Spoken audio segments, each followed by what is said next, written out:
had stopped in, do the introduction for a presentation from the city of Hobart on Stinky Creek and Turkey Creek Lateral 6 Diversion and Regional Stormwater Project. And this would be an application. It's already gone through the advisory board, Mr. Repay.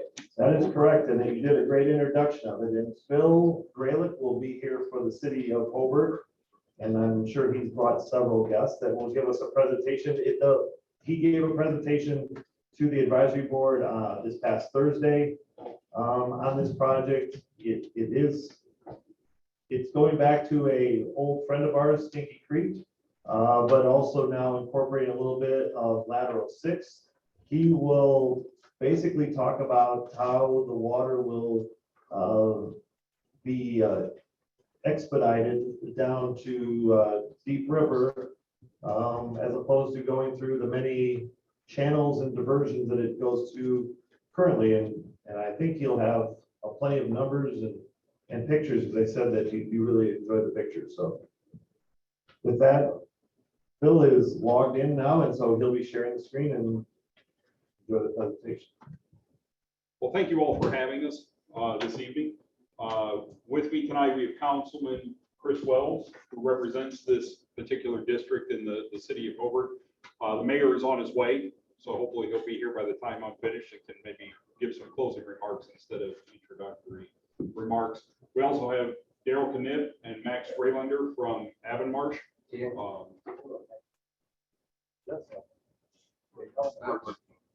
Happened there, Phil. There we go. Sorry. Is that better? Yes. Good. Okay. So as we were talking, this is, we were here several years ago talking about the Stinky Creek and our plans for it. To refresh your memory a little bit, the 707 acres shown on the screen is the headwaters of the Stinky Creek watershed in the city of Hobart. That 325 acres in pink to the west is the headwaters of Turkey Creek Lateral 6.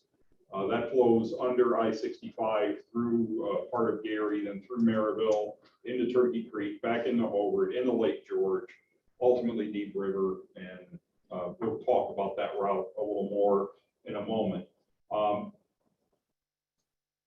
What we have is this 700-acre watershed ultimately flows through a couple of culverts. This is one. It's a squash pipe. It was probably originally 30 inches wide and maybe 21 inches tall. It was corrugated metal. There are a couple of 48-inch culverts that go under the railroad. To give you a perspective of this, we have a county line road project right now where we have a smaller watershed with a 5x8 box culvert to take the 100-year storm, and we're trying to fit 700 acres of runoff through a 48-inch pipe. This is a decades-old problem in Hobart. In 2018, the city, hired a company to fly a drone over this particular area. Because of the winds and the rain, they got out there during the storm, so they weren't able to capture the entire area, but they got one area in particular that is illustrative of what happens here. That culvert that I showed a picture of is underwater here. It's not even a factor in this. It has overtopped the street. The street is gone. It is going through a 48-inch culvert under the railroad. And if you look closely up here above the railroad, you can see where the water has spread out into the neighborhood. That neighborhood to the north is Crestmore. The neighborhood on this side of the tracks is Villa Shores. Many residents have provided photos. I have photos that I took over the years that I've been city engineer. This is one where this particular lady sandbags her door anytime a half an inch of rain is coming because she knows that her house could be in danger. And she has had water in her house multiple times. This is another area further downstream. The Stinky Creek was in the original 2013 comprehensive watershed plan that the commission did. I think it was number 4 on our list, not priority, just the order we spoke in. It was in there. This is Hillman Heights. This particular subdivision, with half an inch to an inch of rain, you see that there's feet of water in these people's yards. It happens so often that NIPSCO is replacing the transformers here because they are submerged when the pad mount transformers on the ground completely go underwater when we get a big rain. So NIPSCO, their solution is to raise those up, obviously, because they're concerned about that safety hazard out there. We have 67 homes of the 850 in the study area have documented flooding of rainwater getting into the home, and that's just in the Hobart area. I picked these two pictures to just kind of illustrate, what's going on, but there were plenty more. I just didn't want to, take too much of your time tonight to go through it. So this is a small rain. This is the culvert I originally showed the picture of under Geyer Street. This was less than half an inch of rain, and that street went underwater. So all this to basically say that I forgot the note here. There are 34 streets in this study area that go underwater regularly during large rains. Some of them even during small rains, like Geyer Street. This next one, 34th place, is one where here, fortunately, it didn't overtop the street, but we barricaded and closed it because it closes so often. We were being proactive and trying to get out there.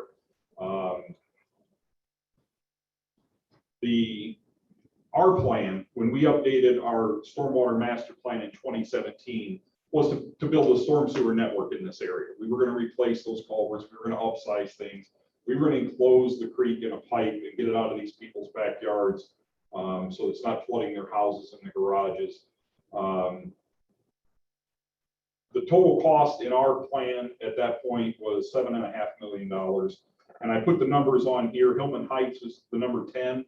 That's where the NIPSCO transformer pads are being raised. Number 4 was Stinky Creek, and number 11 was a different part of Stinky Creek behind the old Eagle shopping plaza there on 37th Avenue. The thrust of the problem is in that yellow circle, and I kind of drew the blue line on to show you where Stinky Creek is right now. So in 2018, the Hobart Stormwater Management District issued an RFP for some additional study. I had questions about some of the downstream impacts of the proposed solution from Robinson Engineering in our stormwater master plan. So we wanted to do some study and make sure we weren't going to move this flooding problem downstream somewhere. And we also wanted design services because at that time we issued a stormwater bond to build the trunk storm line. We couldn't afford $7.5 million. We issued about $3 million worth of the bond for this area. Avonmarsh and Christopher Burke responded to that RFP, but they proposed an alternate solution that I hadn't thought of, and I like that. So ultimately, they were selected by the steering committee of this because they proposed a new option, and that option was essentially a diversion tunnel to take this stormwater, instead of just putting a storm sewer in place of the creek and following the creek and sending the water to the east, to take it almost due north out of the city of Hobart, through Lake Station, through New Chicago, directly to Deep River, and to short circuit miles of travel distance. During the study phase, we took all the data we had from our stormwater master plan. We held public meetings, we sent out questionnaires, we talked to people, we documented these flooding instances where street, yard, house, whatever it was, mapped it. Christopher Burke did an XP SWIM model of the watershed. We had them go out, and Avonmarsh went out and located every piece of stormwater infrastructure we had, got the rim elevation, the invert, that was all put into the model.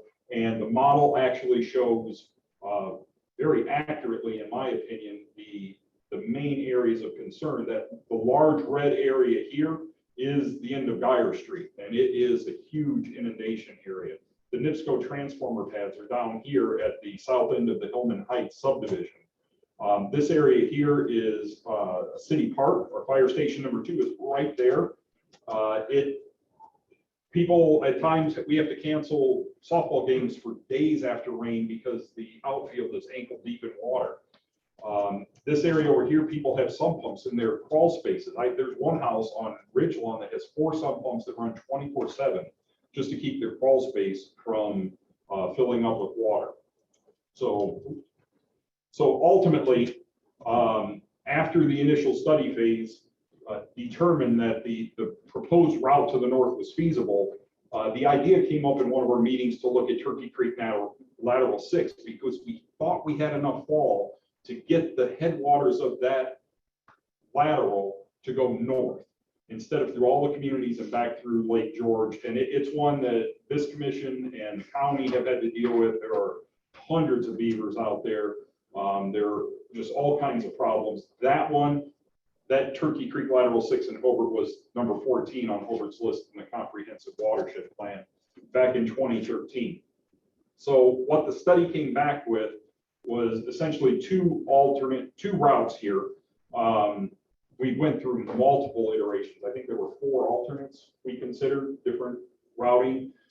This one broke it up into an east and a west route. So the east route is the black lines that would essentially collect the water coming through Stinky Creek at Wilson Street, which will prevent it from even getting to Geyer, where the worst flooding is, and take it north through part of Lake Station and then into New Chicago, where it will outlet in a ditch and head for Deep River.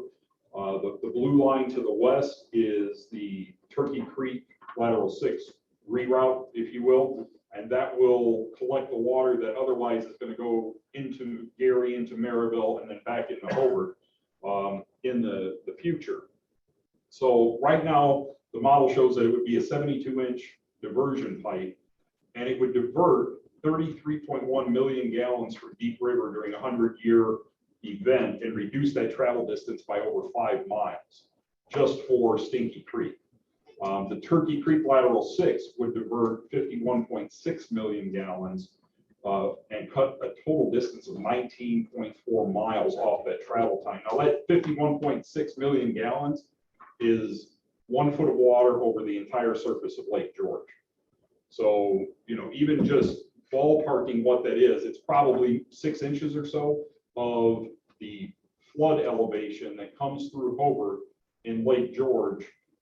Because, there's going to be, it's not just a foot of water sitting there. It's going to rise. There's going to be that wave as it surges through. But this project in total diverts almost 85 million gallons and cuts 23 hours off the travel time. And if you recall, when the commission had SEH model Deep River, one of the things that modeling showed was that Deep River will surcharge up the Little Cal, and it will start to store water between the levee systems when it can't get out of Burns Ditch. Taking this, 85 million gallons is over 10 million cubic feet of water. And if we can get that 10 million cubic feet of water in Lake Michigan before the peaks hit on Deep River and the Little Cal, and we have them fighting it out at the confluence, that helps all of us.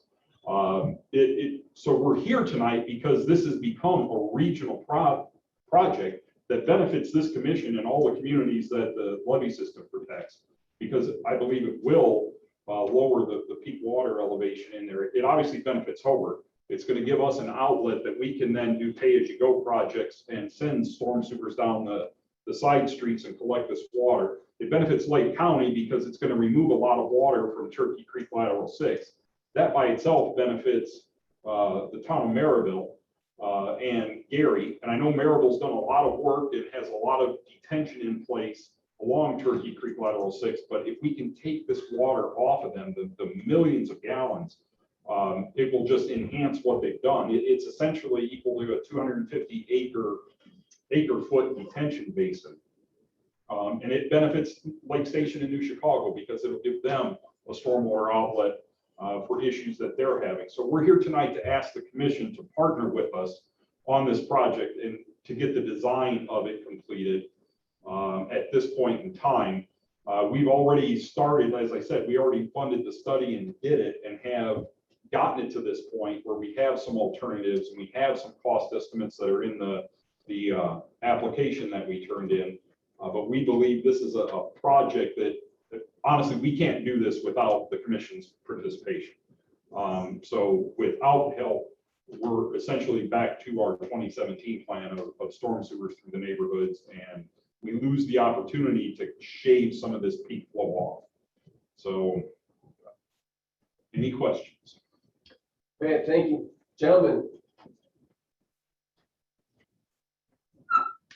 I have a question. Yes, I have. Go ahead. You go. So Stinky Creek drains south into Turkey Creek, is that true? No, Turkey Creek Lateral 6 does. Stinky Creek actually drains northeast. So it is, if you're familiar with Hobart at Wisconsin Street, it is. No pictures, huh, Phil? You're gonna tell me I I can go there on our GIS if you'd like. You know what I'll do? I'll back up here. Yeah. So Stinky Creek actually, well, the better one is probably our stormwater plant here. So this intersection right I'm here. sorry, can I interrupt? Yes. Where is Turkey Creek Golf Course and where is the Innisbrook Country Club? They're in Maryville. So they're on the other side of I-65. All of this is east of I-65. Okay. So this is the Wisconsin Street 37th Avenue intersection right here in Hobart. And so all the northern edge of this drawing here is 37th Avenue, Ridge Road, former Highway 6. And Stinky Creek flows northeast, following that blue line, and ultimately just east of Wisconsin Street. It crosses under 37th Avenue and then flows on the north side of it and converges with Deep River just on the north side of 37th Avenue.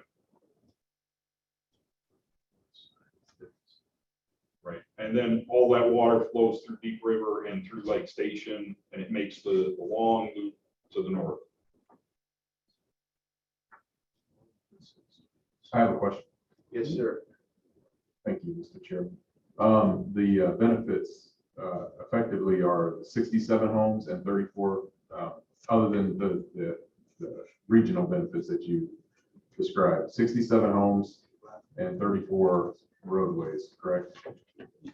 It is, but it's also more than that, because when people call with a drainage complaint in this entire study area, I have had conversations, I can't tell you how many people that, okay, I see that I could fix your yard flooding with a simple fix, but the problem is that water is going to flood somebody's house even worse.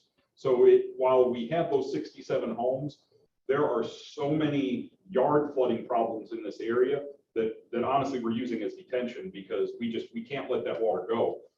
So we have hundreds of homes that have issues like that, but it is, you're correct, 67 homes that get water in them. And out of the 850, you studied them all, and you have 67 that have documented flooding. We have the questionnaires, we have photos from them, we met with them at the public meetings, or they've called us at City Hall, they've called the consultants.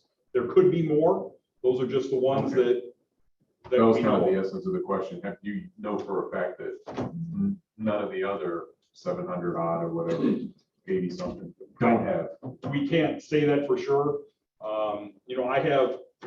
I've seen water lapping against the cinder block of different crawl spaces and basements, but those people haven't responded to our surveys or anything. And it could be that they're renters, and there could be lots of factors, but we're sure of 67.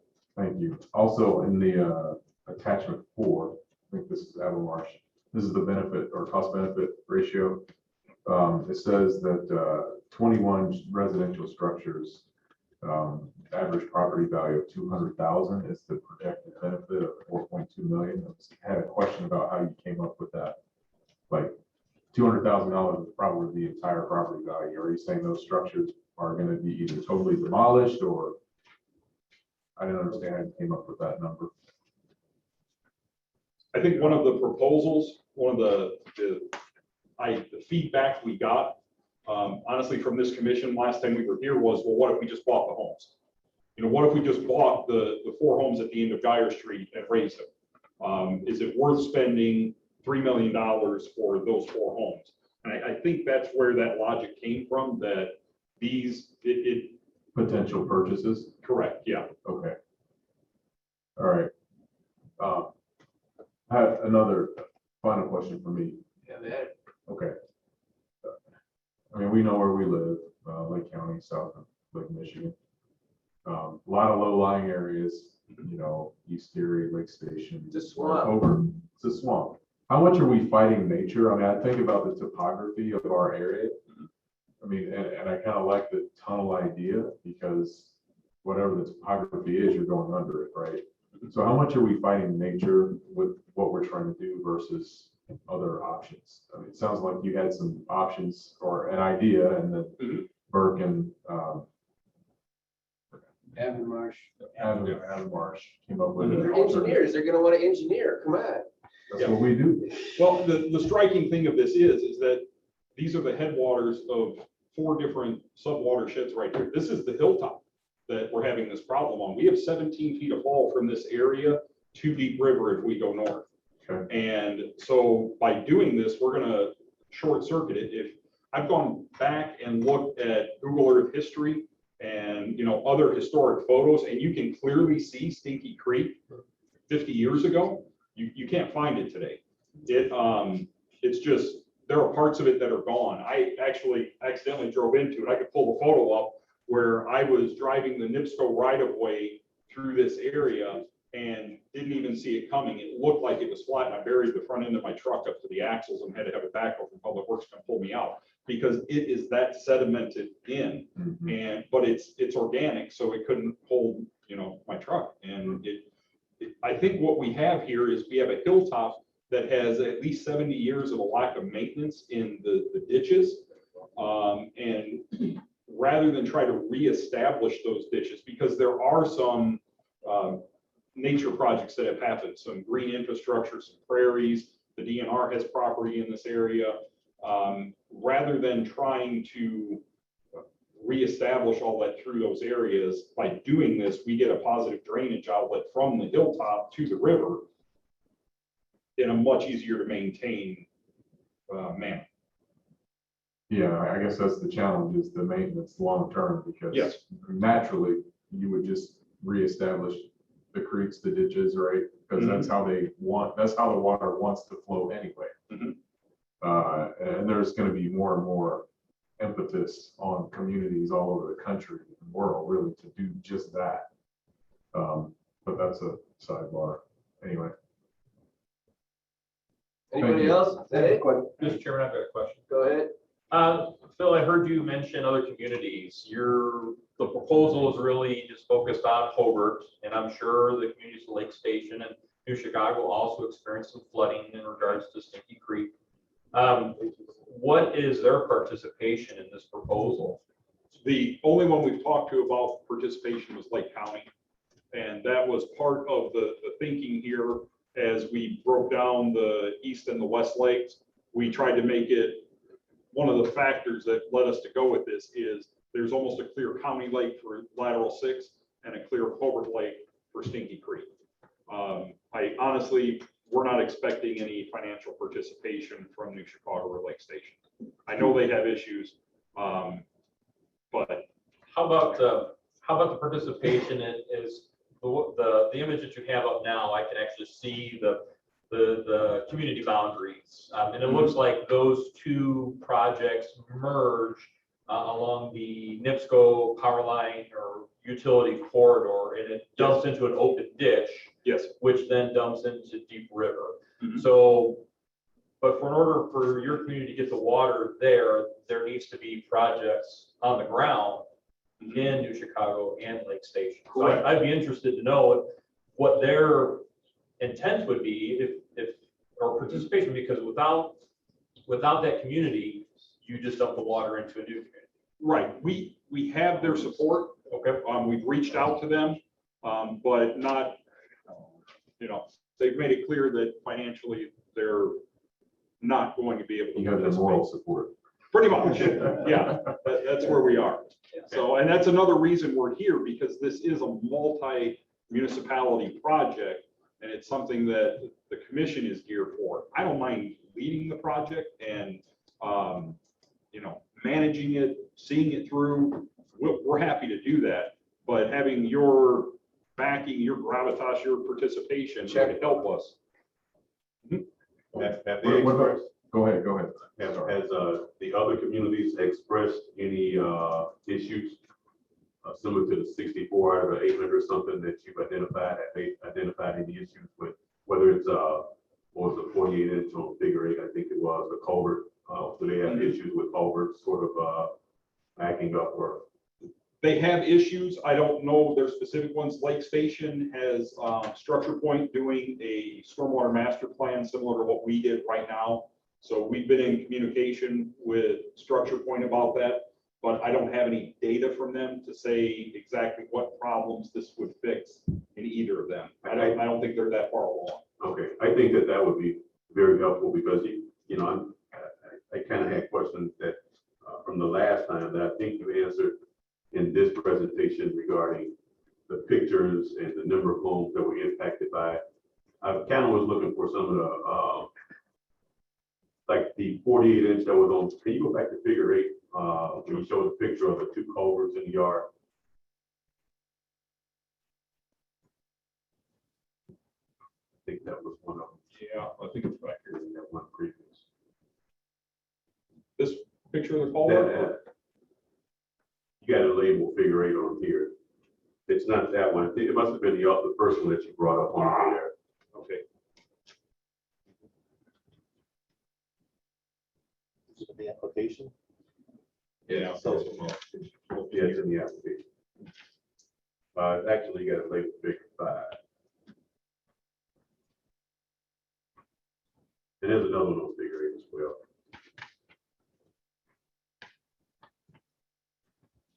And to multitask, is this entire project currently estimated at 13.7 million? It is, yes.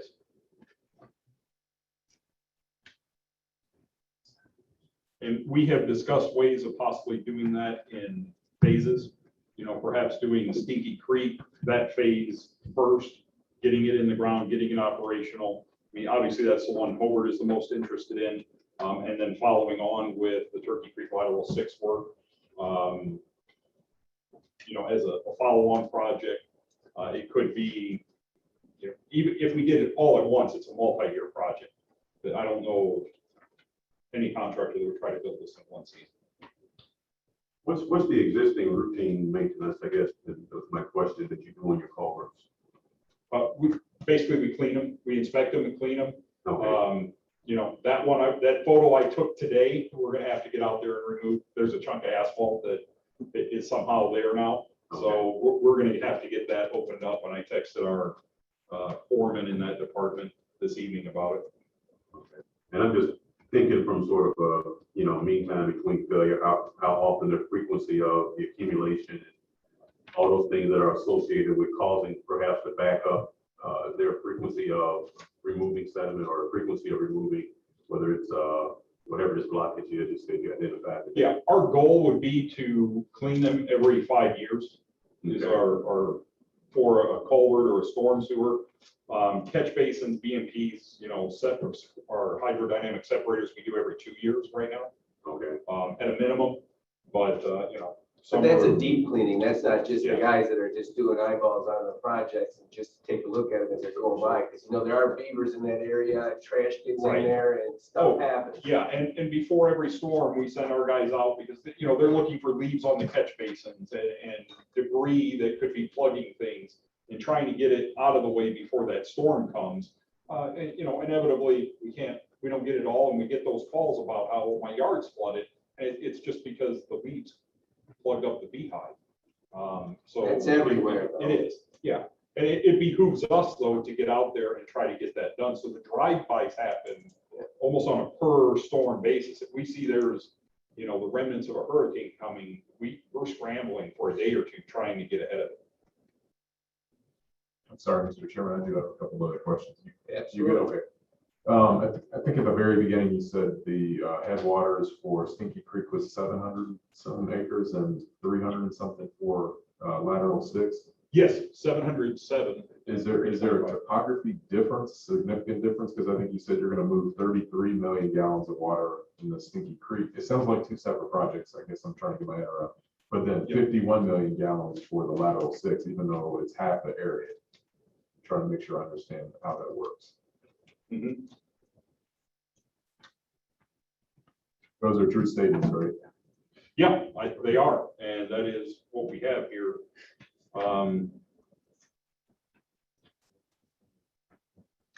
Yeah, like Daryl just said, it comes right out of the BERT XP swim model, but I think that's a valid question for us to take back to them. Okay. Thank you. And like the 34 roadway flooding problems that you've identified, do you know if they're mostly from one, sub watershed or the other? Like, are they mostly from Stinky Creek? Or They're mostly from Stinky Creek. Okay. Yeah. For us, it's, Stinky Creek, like in the photo here, this is immediately on the north side of the railroad tracks. That's 34th Avenue. It goes under every major storm, but every street along that ditch, Right. Goes Right. under as well. Right. And that's kind of what led us to, well, okay, if we bury a pipe there, we could, keep these open, keep it from, eroding away under people's garages. And, Right. but the majority of those, I believe, correct me if I'm wrong, but they're on the Stinky Creek side. Lateral 6, essentially, that area is just an expanding wetland, swamp, bog, whatever you want to call it, where we've had at least 4 homes that I know of that have been abandoned in that area, because while it used to be farmland 50 years ago and they had dairy cows and things out there, as sediment has blocked the ditches, as I-65 went in and beavers have dammed culverts under the railroad in the 65, it's just gotten wetter and wetter to the point that people gave up and left. Mhm. Howard Street, my understanding is, used to extend further south, but it is essentially gone at this point. Even the pavement has crumbled and been lost. And parts of the right of way are underwater now. Two more questions. One about property permitting, stuff like that. Do you get good on those, or do you need them? Or? Well, we've spoken to the schools, we've spoken to the DNR about their property out there, we've spoken to NIPSCO about their corridor. And that to us was kind of the clincher, because that is a huge north-south corridor. We have 3 or 4 unimproved right-of-ways where streets were platted as parts of subdivisions that were never built because it was too wet. So we have quite a bit of the right-of-way. There are, of course, a missing piece here or there, Right. but for the most part, we can build this in existing right-of-way with just No a half a railroads dozen. are going under or anything like that? I'm sorry? No railroads or anything like that? There is one railroad we have to get under, and we have to get under 37th Avenue. Okay. So, Permit yeah, with yeah. the railroad. And then the other, I was going to ask you this question, so it was a great segue. It was about development. As you were talking about things, Hobart is the friendly city is growing, mostly to the south. But do you consider effects like this in your development plans going forward? Because that's something we always ask about. We consider it. I don't know how great the development potential is out here. I do believe there could be some infilling of different lots that exist, that as they dry out, they could become buildable. A lot of this area, it has been bought up by different conservation groups to be maintained, much like the Hobart Marsh, where. But like south of there, are there areas that could be affecting this area that are further south? But that's kind of the essence of the question. Are you constantly creating the same problem, so to speak? For the most part, this watershed is about as developed as What it it- can get. Okay. Yeah. It's fair. May I add to that? Yes. The Crestmore Country Club, now that is being developed, is that correct? That is, yes. That is in Stinky Creek's watershed? It is downstream of all these problems. Okay. But yes, that you're correct. Phil? So sorry. Go ahead, Dave. Yeah, thank you. Phil, first of all, I want to say that I think you presented an excellent report with Alban Marsh group on presenting the issues and problems. I just wanted to know, has the city considered other funding sources besides us? And as the other members have stated, the question is, what would be the economic impact? I don't know if you can answer that question now, once this particular problem or this situation is resolved. That's all. Thank you. Just off the top of my head and kind of off the cuff here, I think the economic impact is just to maintain really what we have out there right now and not have more houses that wind up being abandoned and ultimately have to be torn down, to just prevent light there. And what about other funding sources? Any possibility from the state or federal government besides us as a funding source? We're always watching for that, and just, you know, in the 8 years I've been trying to push this project forward, we haven't found one yet. Okay. Is anybody looking? We're always looking. Okay. We always are. And like I said, we issued about $3 million in the bonds to pay for that trunk storm sewer ourselves, and basically do half of our stormwater master plan project. And we were going to do it and put it in the ground. And then this idea came up and made us step back and say, wow, this really could change this in several of these watersheds for the better of all of us. Thank you. I have a general statement. You guys, we were in Hobart and they presented a lot of ideas on a lot of different things a few years back. Right. And the lowest idea came to the top with regards to the railroad bridge at Old Ridge Road. Mhm. And I just want to make sure, you know, is this its highest priority or is this the lowest hanging fruit? Is there something out there that's more, that could be more important that would aid it and looked at this in a holistic approach? And I'm not looking for an immediate answer, but you know, it was like, okay, here's this railroad bridge, and oh, we can't do that project because the railroad never approved it. And lo and behold, we pushed it through and it got done. Mhm. I honestly, I think we've explored all the alternatives. We've looked at retention out here. We've looked at detention. We've looked at, you know, mitigating it through different green practices. We've looked at different routing scenarios for storm sewers. We've talked about ditching it. We've, you know, even through the tax sales and things, we've been acquiring some of the lots in here, which is part of the area that we show, you know, some potential. I think it's detention in the study, maybe the application, but to me, it'd have to be retention. But, you know, they all have their problems because one thing I didn't point out is the groundwater in this area is between 1 and 4 feet deep, which is why even crawl spaces have to have multiple sump pumps. So the more water we retain on this site and infiltrate into the ground, the more we exacerbate that Because problem. one of the discussions that ensued at that meeting that we had a few years back was put a deep tunnel down 51 and basically, I won't say rerouting Deep River, but relieving it of that corkscrew that would come around. Mhm. So, I mean, there's all kinds of, a couple of years ago, you guys had problems with the dam. You know, does the dam have to be rebuilt or has it been rebuilt? Things of that nature. And those are concerns that we. Yeah, and so we did address, so outside this watershed, when we did our 2017 stormwater plan, you know, we looked at the entire city, both Hobart Township and Ross Township, and developed that plan. And the reason we had to do that was we had completed the capital improvement plan of the previous stormwater master plan. And we were just knocking these projects down, but this is a big one that our district by itself can't swallow. It did come to the top of our funding, and when we came here and you know, basically we're told no as far as participation previously, we went out and got the money ourselves to do it anyway, because it is what needs to be done.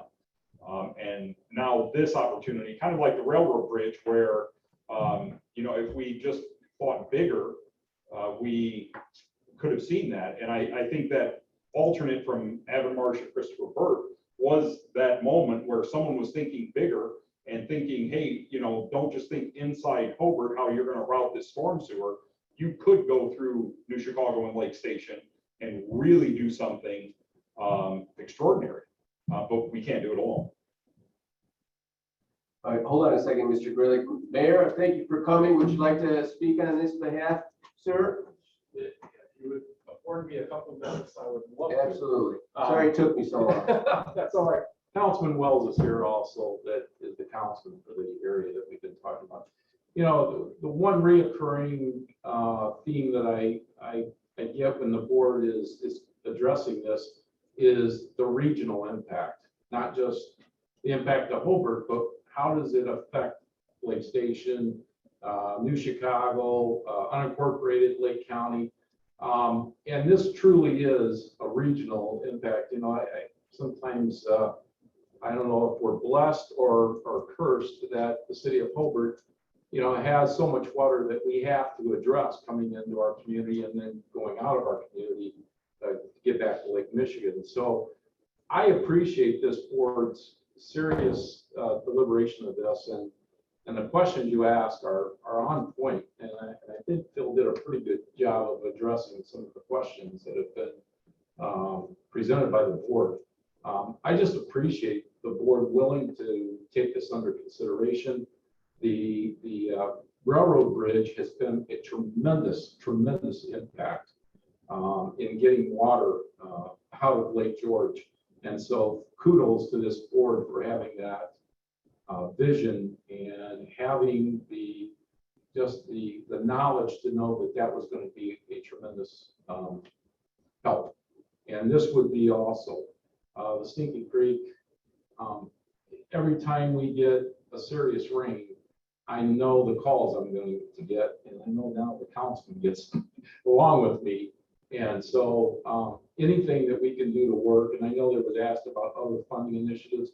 I know we've looked at the SRF loans and different ways to try to get other funding. But this is a tall challenge with the cost of this project. And we would just ask for your serious consideration. And I appreciate this support. Thank you, sir. Absolutely, Councilman. This is my second time coming to you guys. After I got elected, I first came here, introduced myself to you guys right away, and kind of said to there. The one picture you saw there, the boot up there on one picture, that's actually my boot at my grandma's house. My grandma lives in that area, and I wear a size 15 shoe. It's a 10-inch tall boot. So you can see how kind of tall the water was in that area. I know Phil's got calls about 86 houses that flooded.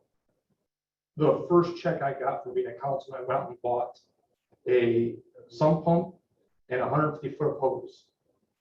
And whenever someone calls me and says, I have water in my basement, it's flooding here again, I take brand new sump pump and the hose and the extension cord, like, here you go, and take care of this. And we try to take care of it because that area, there's more than 86 houses. There really are. That area there, we have Georgia Elementary School right there, which is our pre-K school and our kindergarten school, which is right at the headwater of this area here. Turkey Creek Lateral 6 runs behind Ridgeview Elementary School.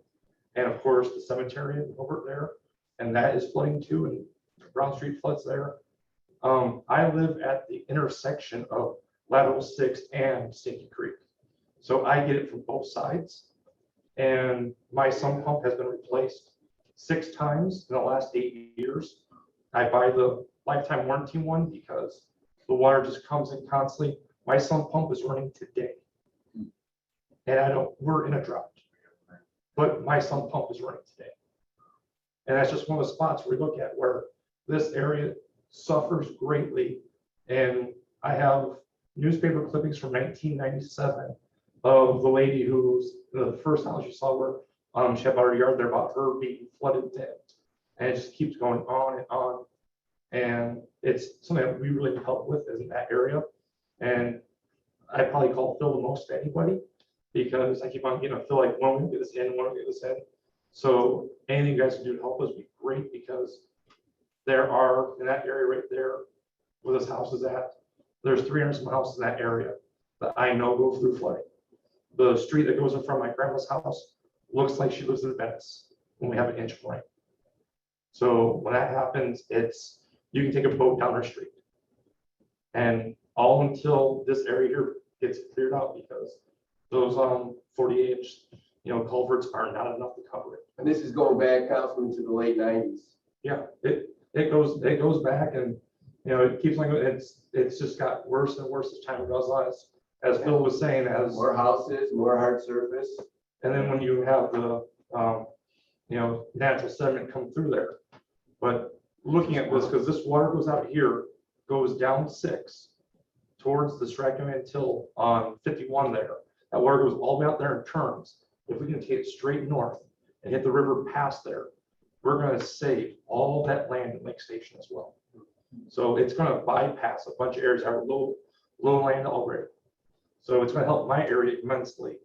And it's gonna take all the area downstream and cut that off and drop the water off closer to the area you guys did with the road.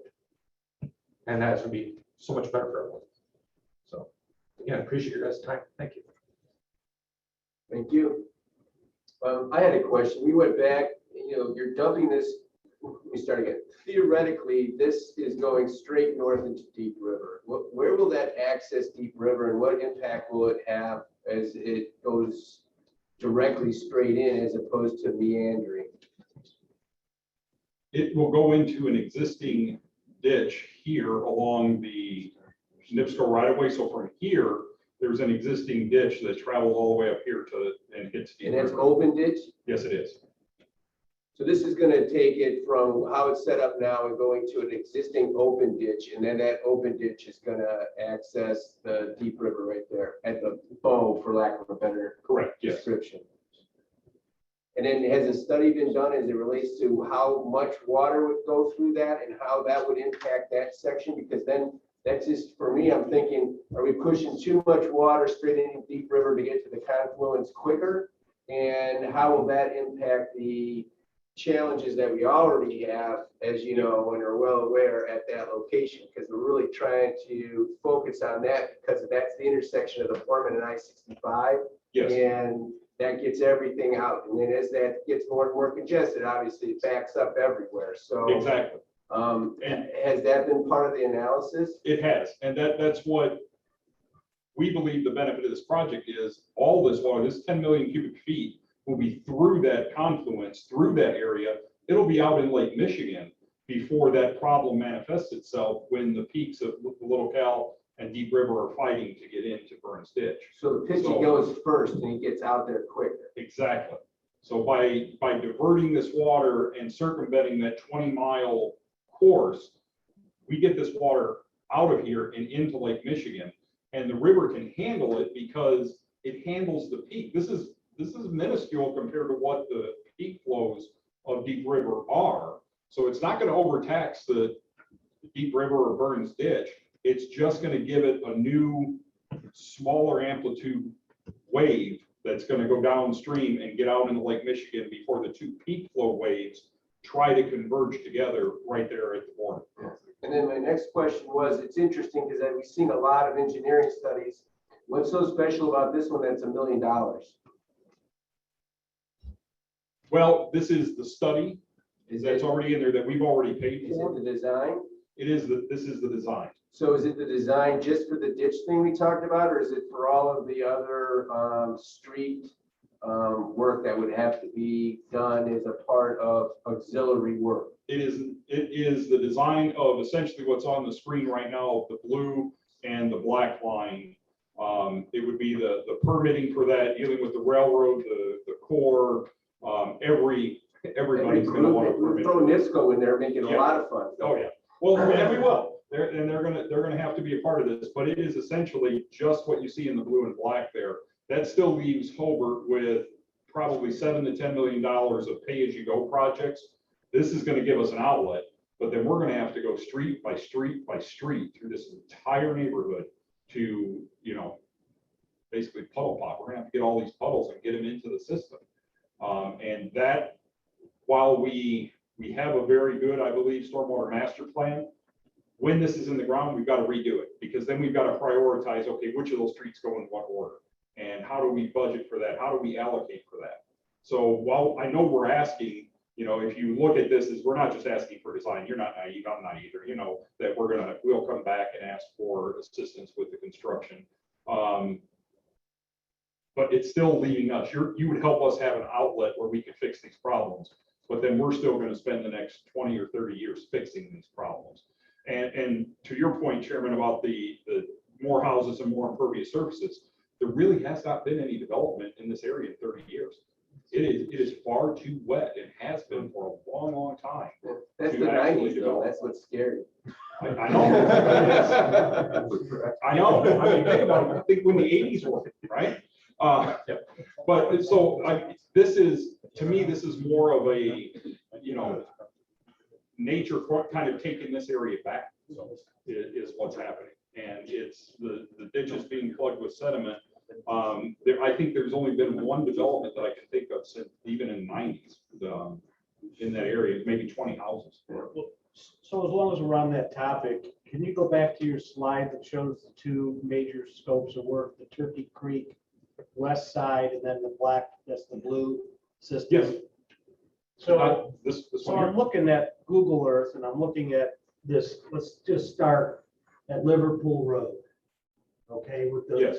and you go up a big forested area, it's currently not developed. To the, where I'm looking really, south maybe? To the south, there's all open land. You come up, you go around this home that's there, so you can miss that. Yes. Then you go across another basically undeveloped area. Yes. You go. If I know where you're going, if I could just And then tell you. Then you cross the road. So to me, in the inundation maps, don't show any impact in that entire segment. It's all on the other side of Liverpool or 37. Yes, that route, those three segments are unimproved existing right of way. So there's no land acquisition for us to be there.